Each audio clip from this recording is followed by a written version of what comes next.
નમસ્કાર વિદ્યાર્થી મિત્રો. ધોરણ 9ના ભાવિક અસાઇનમેન્ટના સામાજિક વિજ્ઞાનના સોલ્યુશનમાં આપણે વિભાગ ડીની શરૂઆત કરીએ. તો આગળ સૌથી પહેલો પ્રશ્ન જોઈએ. ટૂંક નોંધ લખો, દાંડી કૂચ.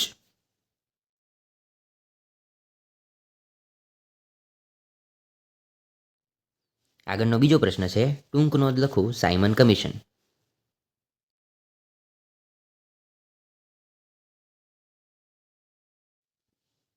આગળ ત્રીજા નંબરનો પ્રશ્ન છે. ગાંધીજીએ ભારતના ભાગલાનો કેમ સ્વીકાર કર્યો?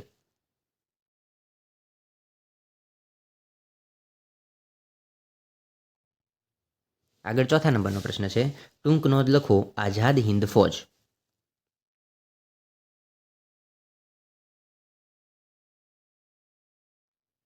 આગળ પ્રશ્ન નંબર 5 છે. હિન્દ છોડો ચળવળ અને એ ચળવળના વિવિધ બનાવો જણાવો.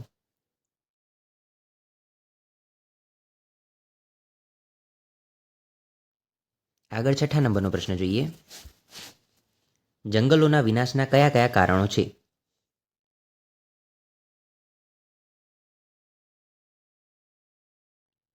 આગળ સાતમા નંબરનો પ્રશ્ન. જંગલોની ઉપયોગિતા જણાવો.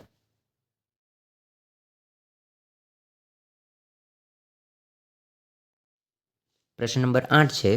ભારતના જંગલોના પ્રકાર જણાવો.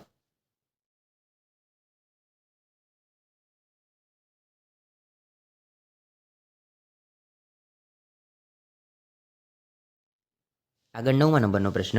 જંગલોના જતન માટેના ઉપાયો જણાવો.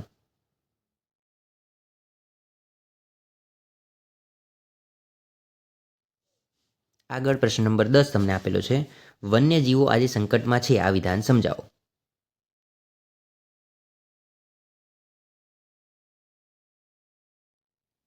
આગળ પ્રશ્ન નંબર 11 આપેલો છે.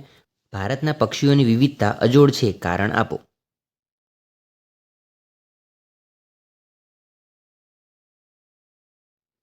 આગળ પ્રશ્ન નંબર 12 છે. ટૂંક નોંધ લખો, વન્યજીવ સંરક્ષણના ઉપાયો.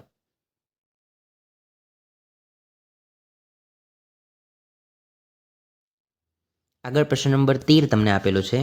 વન્યજીવ સંરક્ષણ માટેની નીચેની પરિયોજનાઓ વિશે ટૂંકમાં માહિતી આપો. એમાં પહેલી પરિયોજના છે સિંહ પરિયોજના.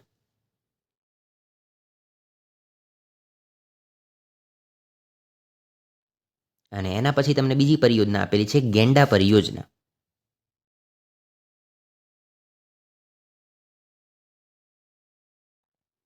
આગળનો પ્રશ્ન નંબર 14. વન્યજીવ સંરક્ષણ માટેની વાઘ પરિયોજના વિશેની વિગત ટૂંકમાં આપો.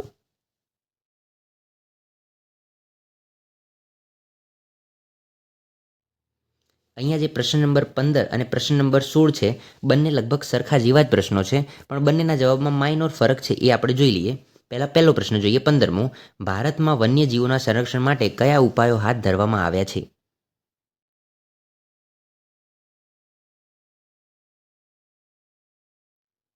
અને આગળનો પ્રશ્ન નંબર 16. વન્યજીવ સંરક્ષણ માટે લેવાયેલા પગલાં જણાવો.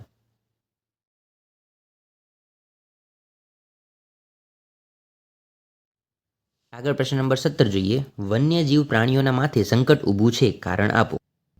આગળનો 18મો પ્રશ્ન છે. ભારતની વૈવિધ્યસભર વન્યજીવ સૃષ્ટિ વિશે માહિતી આપો.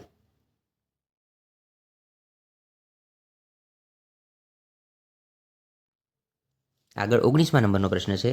જંગલોના વિનાશની અસરો કઈ કઈ છે?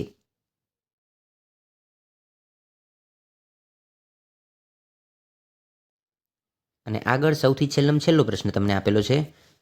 ભારતના વન્યજીવોની માહિતી આપો. આ પ્રશ્ન નંબર 20 અને પ્રશ્ન નંબર 18 બંને સરખા જ પ્રશ્નો છે, એટલા માટે 20માના જવાબમાં 18માનો જ જવાબ આવશે. તો અહીંયા આપણું સામાજિક વિજ્ઞાનનું સોલ્યુશન પણ પૂરું થયું.